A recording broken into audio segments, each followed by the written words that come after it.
Ashamela ho, guramela ho, karamanna paketa isa,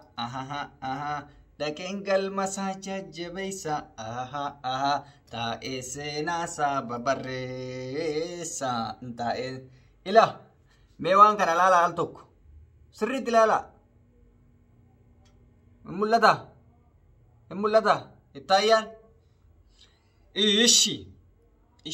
baga sinitti mul'ate sirriitti ilaala ammas takkaarra deebi'aatini waan cimaan dubbatuuf deema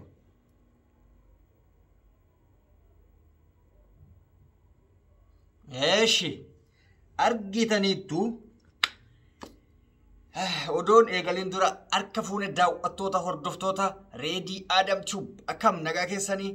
nageenyi koo kan kabajaa fi jaalalaa bakkuma isin jirtanitti isin haadha qabu ijoollee koo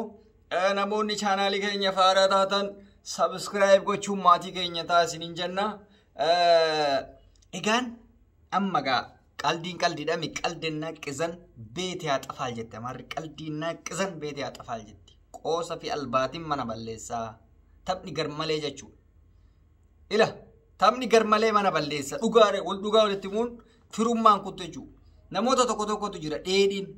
kawaanuma namni jedhe tokko nu banne gaafuma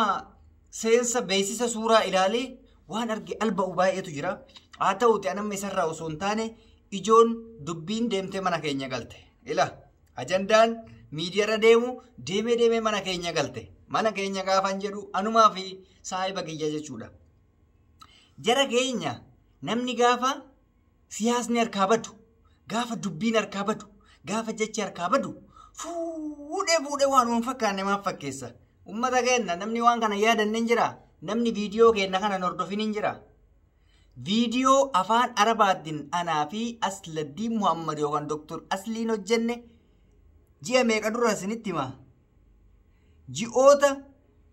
5 dura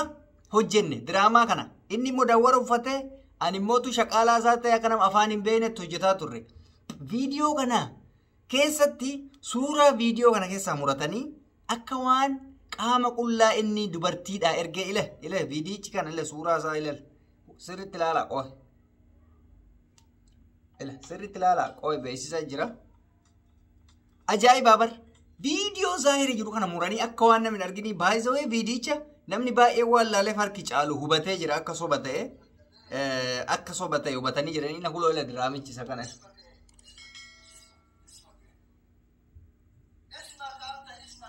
إلى مدورة كله لا لوكا فرّا ورّرسن لكتانيمي إسميل أفرّا وكنا ورّريتني ناسو جرو أنا وجي ناسا جرا اسمك إيه مكان كي نني جريتني بفدراما أنا مفانا ربان بينين كل فاتور إذا كان جبا قولني إذا كان أجندة قولني أكرتي مكاول توريسو داب مكاول هيج أبسو داب وانين تاني جيتشم تاني ولركاني namni hin beekne dhugaas eega fudhatu maal dhugaa ta'e birqiidha sila ani kan na dhibe tokko meele qaamni uni waan jabaa wayii isinitti fakkaate aboo abbaan barbaade kararraa akka hoolaatti gadi ba'ee fudhatee deebi'uu hin danda'a keessattuu kan dhiiraa waanuma birqiiyyuu miti waanuma la bakka feete baatee argattuudha kana ajandaa miti jira kenna dhiisa ajandaa akka kana keessumaa faa baanu anan fakkeenya barummaata ajaa'ibaati waa'ee gaarii nama tokko gaafaati dubbattu namni abbaa kanaa siin hin jedhu waa'ee badaa nama tokko gaafa dubbattu hunduu yaada ofii facaafata dhufe gaafa waan gaarii ati hojjette yaada siin kennan waan akkasiisan argatee namni kenna jechuudha gara ajandaan gaariin jirutti gara bakka gurri baay'een jirutti fiigaa jechuudha nun baasu kun ajandaan kenna silaa amma isa kana ta'uu hin qabu an fakkeenyaaf guyyaa har'aa ijoollee Saa'uudi Arabiyaatti dararamaa turte namoonni dhibbaata maallaqaaman gara biyya ofiitti galan kana ture silaa gammachuu waa'ee kana haasa'uu ture gammachuu isa qofaa miti irreecha adda addaa ijoolleen biyyoota adda addaatitti biyyoota baay'ee rakkina ta'e keessatti irreeffachaa jiranii isa kana fa'aa laal gammachuu hidhamtoonni siyaasaa mana hidhaa keessa jiranii isa kana ture waa'een irraa dubbatamuu qabu akkasumas immootu mootummaanis waan akkanaa hojjete waan akkanaa balleessa isa jedhamu baay'ee jira inni kun osoo jiru dubbiin meeshaa kuni gaafa kaate balaan isii waggattuun dhaabatu jechuudha ila ana akka nama tokkotti akka wayitittuu ilaalu akkuma salphaatti ilaala maaliif waa hunda ijaan argeen jira waan ta'eef mumkin namoota argineef haaraa ta'e malee meeshanis maal akka taates beekaa ijaanis beekaa waa hundaanus beeka itti bu'een beeka jechuudha. Garuu namoonni tokkotu jira natti fakkaate namni waanuma akka saniitu ijaan argeen beekne bakka baay'ee itti tolee baay'ee injiraa miti. So akka waan sooshaal laayifii san keessa ofuma isaatii jiru wayii fakkeessee bakka akka tokko namoonni akkasii hin jiran. Rabannaa raajuu tuni waanuma silaarraa dubbatamuu hin qabnu waanuma mana keessatti fa'a dalagamuu qabuudha kuni. Isa qofaa miti dhumarratti wanti isin hidhaamu of eeggannoo cimaa godha. Namoonni yeroo akkanaa kana isin nyaatanii miidiyaa irratti amma waan arganii jedhaniif namni edaa hin cabaa ka jedhu irraa laalee illikii isinitti bahuudhaaf jecha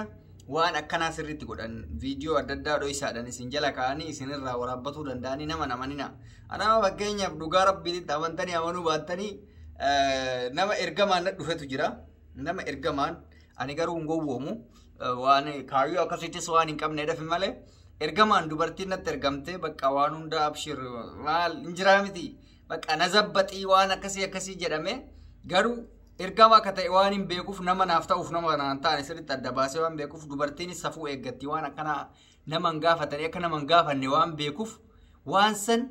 eeyyamuu miti inumaa sammuu keessa of hin galchine maal narraa dalaguuf turan kaayyoon isaanii ani garuu dursee maan beekaan. Namni tokko gaafa sirraa dalaguu deemu afaan isaatu beeksisa. Afaan isaa kamiin beeksisa? Namummaan ati hin beekne tokko gaafa tokko dhufee kootu wajjin har'a bullaa wajjin oollaa gaafa siin jedhu sammuu kee keessa maaltu dhufa? Sanuu dubartiin gaafa gaafii si dhiyeessitu rakkinni guddaan jiraatu sirriitti beekuu qabda. Dhiironni kennallee kanarraa of eeguu qaba shamarran illee. Shamarran immoo maalinni dhiironni wanta akka mallaqaatti si gowwoomsuu wantoota adda addaa jireenya si fuudha jee si gowwoomsuu waan akkasiitiin si balleessuu danda'a jechuudha. Kanaaf isa akka kanaa irraa of eega. Nama mallaqaa fi wantoota akka kanaa isin gaafatu irraa of eega. Kuni namuma birattis waaquma birattis fudhataman qabu waanuma fudhataman qabnedha. Adaraa keessa rabbumaaf jedha ajandaa kana jijjiira bakka ajandaa kana jijjiira. Haa jijjiiramu. Anamma wanni ani dubbadhuuf atumaan jijjiirinaan jechuu dandeessan. Waa'een kun waa'ee keenya waan ta'eef an jijjiiruuf ture ajandaa kana waa'ee kanarratti waa'ee diraamaa keenyatti waan ta'eef diraamaa kanarraa muratanii waan baay'ee waan haasa'aa turaniif. Agartee ile diraamaa kana argitee ila quloo miila isaa bakka sana muranii akka waan inni dubartitti waa agarsiifatee wayii fakkeessanii. Isa kani dhimma keenya waa'ee keenya waan ta'eef dirqama nama biddeena keenyatti dhufe callisnee laallu kanaaf jennee ofirraa qabne egaan daawwattoota hordoftoota keenya kabajamoo fi jaalatamoo nuti yaada isin nuu kennitan kabajaaf jaalalaan fudhanne yoo irra dhorgitan irraa hafaa yoo nu kaasisitan ni kaafna waan hundaayyuu kan waliin ilaallu ta'a turtii har'aaf na wajji gootaniif galatoomaa isiniin jedha an kan isin waliin ture Reedii Adam Tube yookaan Reedii Adam jedhama feesbuukiin kiyyaa. Namoonni yaada adda addaa qabdanii fi akkasumas immoo namoonni rakkina adda addaa qabdan gama abaawwatii kiyya jala seentanii lakkoofsa kiyyaan na qunnamuu dandeessu rakkina keessan isinii fura jedheen abdii qaba. Kanaaf namoonni chaanaalii kiyyaaf haaraa taatan immoo subscribe gochuun maatii akkanaa taatan kabajaan isin gaafadha. Turtiin har'aaf qabu kana fakkaata. Oolmaa gaarii fayyaa naa ta'a. Nagaan bula.